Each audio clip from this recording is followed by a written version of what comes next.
Let's talk Dortmund then. I absolutely guarantee that if this was in England, this title race, the words choke and bottle would have been used by every other pundit across the media, rightly or wrongly.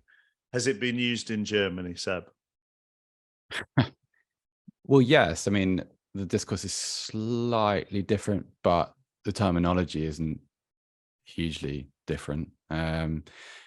I think it's very hard to argue against it. Now, Mark, I really despise the sort of the bottle it culture. We're So moving do I. toward, So do I. yeah, we're just moving towards a world in which everything can be kind of divided into did you bottle it or did we in the future, because that's the sort of the binary nature of analysis. I think with Dortmund on the weekend, it's really hard to argue that that wasn't an emotional collapse. And whilst we use these terms to pelt, and actually they're social media terms, they're there to provoke, they're there so that someone can cap up a video and people can get angry about it on Twitter. That's the purpose of it. But I don't think you can argue that it wasn't an emotional failure. And I feel for Dortmund also, because heading into this showdown but final weekend, I think the knock on Dortmund all the way through the post-Klopp era has been, when it matters, when you enter the game that you have to win, Dortmund find a way not to. And whether that's against Bayern Munich and comes with a caveat of facing a much stronger side with a broader array of abilities and talent and opposition, fine. But this was at home in front of a stadium which actually this season has been very, very positive. Signal Iduna Park hasn't had the kind of any negativity or any of the sort of the leaking anxiety that you might associate with, I don't know, what's a good example? White Hart Lane. I'm a Tottenham fan. I'm allowed to do that. It's okay. And so there weren't the excuses. And I think everything about the atmosphere that day, the occasion, it suggested not a cakewalk, but this is going to happen. Everyone believes in it. You can talk about the absence of Jude Bellingham. I think that's a huge problem for Dortmund. I think he's become so influential, and without him, their midfield becomes a little bit two-dimensional, in my opinion. And that probably showed in their inability to create chances. But there was a basic lack of composure. The decisions were just the second Mainz goal is a really good case in point. That just can't happen at that level of the game. You can't have a free header 6 yards out, and it can't be that someone like Emre Can, who has had such an excellent season in the pivot role at Dortmund, he's been fantastic for most of it, especially since the end of especially since after the World Cup. He's kind of culpable, and all of these things betray just emotional collapse. Sadly, you can't characterize it any other way, Mark. No, but what I find interesting, and this is to move away from the horrible bottle it choking it thing. I find this comment interesting from Alex on an article on The Athletic, where he says it seems like German teams are so accustomed to Bayern winning that they don't know how to handle the situation once they have the upper hand. Is that fair? Look, this is probably an impossible question to answer, but if Borussia Dortmund had been going head to head with Union Berlin on the final day for the title, would it have felt different? Seb first and then Ra.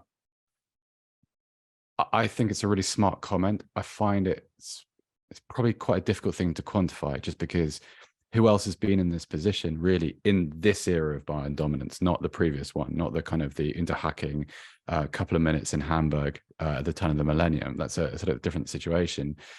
I don't know. I also think what you have to factor in is how strong have some of these Dortmund teams actually been over the last 10 years? Like, what have their deficiencies been?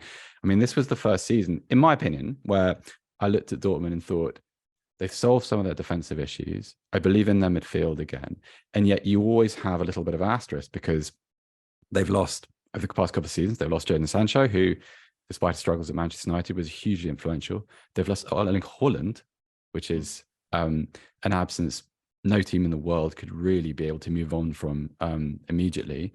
The centre forward who they did sign to replace him suffered a round of chemotherapy at the beginning of the season and recovered, and a wonderful story. And, sadly, it didn't end as it should.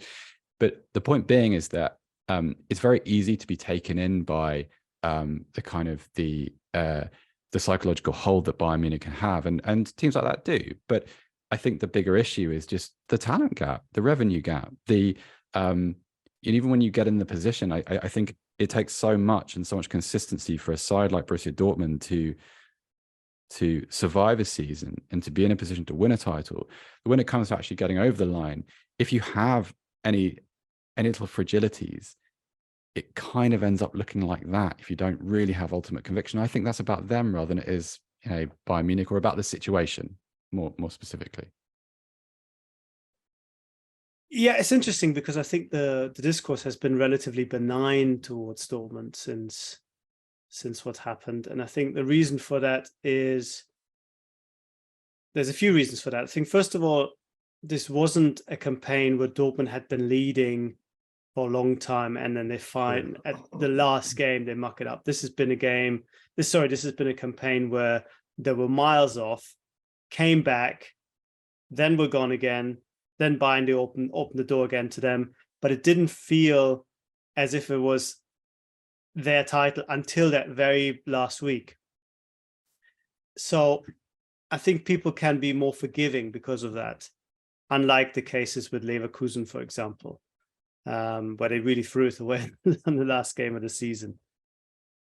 The other reason is, I think that Dortmund themselves, now a couple of days later, have realized this doesn't really have anything to do with Bayern. This doesn't even perhaps have anything to do with Mainz in the last game of the season. Yes, we did freeze. We did lose our heads. They admit that. But actually, looking at the whole season, we had a really, really poor first half of the season.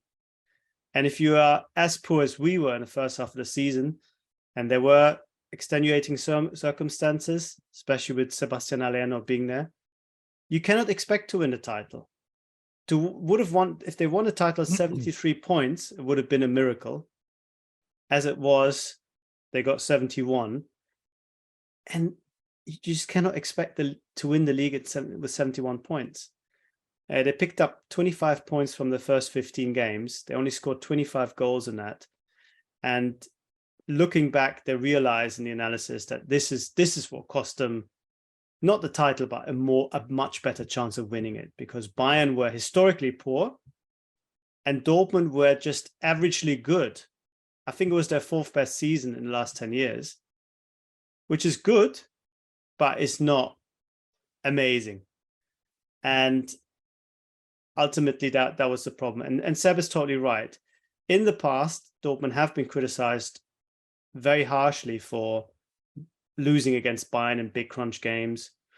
And there's been a lot of talk about mentality and the lack of courage and all that kind of stuff. But it really always neglected the fact that Bayern are miles ahead in terms of individual and collective talent. The big point where Dortmund are blaming themselves is they should still do a lot better vis-a-vis the other 16 teams. You can go to Bayern and lose there. You can only draw with Bayern at home, but that still leaves you 32 games with which you at least should get into the mid-70s. They didn't, and that's why they failed to seize a historic chance. And it's interesting, just a final thought on that.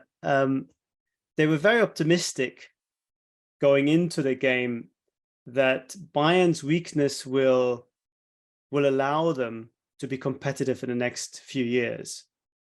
And I think that in a strange way still seems to be the case. They feel that Bayern are not quite as invincible, that if they can get their own house in order, they will have a much more regular shot at actually challenging Bayern. But I don't think in the short term. I think there's a huge expectations in Dortmund because they know how Tuchel works, that with a full preseason and one or two players coming in, Bayern next season are going to be very, very difficult to beat. But they hope it's only going to be the exception rather than the rule that was for the last 10 years.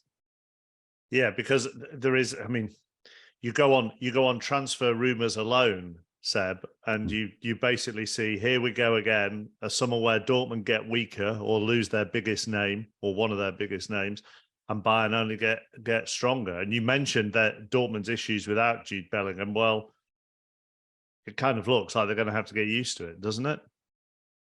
Certainly does, Mark. And I think more worryingly, I think obviously with a player of Bellingham's talent, I think you always have to have a succession plan in place. But what's really troubling is that it's not obvious where you go to fill the gap. It might be one of those situations where Dortmund have to kind of replace Bellingham by committee. I always think of sort of the post Ilkay Gundogan world at Dortmund, and how much first obviously sort of his back issues and injury problems hurt them, and then his eventual departure, and they never really replaced him.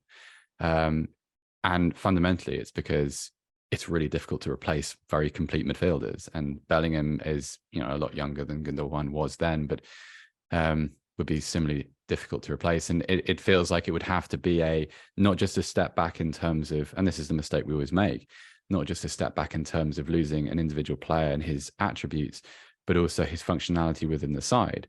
So obviously, like we talked about Sancho earlier, and one of the dynamics lost there was kind of his interplay with the forward, whether that was, you know, Haaland or Marco Reus or someone like that. And Reus is another one. Reus is getting older.